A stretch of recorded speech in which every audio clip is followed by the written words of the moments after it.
அண்டம் முழுதும் ஒன்றினுள் அடக்கம் அதுவே ஆனை முகமெனும்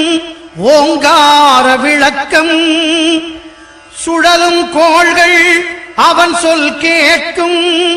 அவனை தொழுதால் போதும் நல்லதே நடக்கும்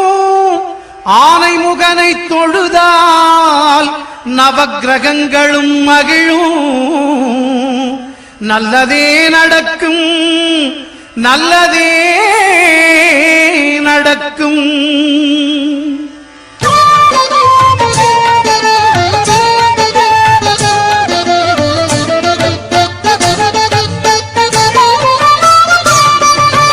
ஒன்பது கோளும் ஒன்றாய் காண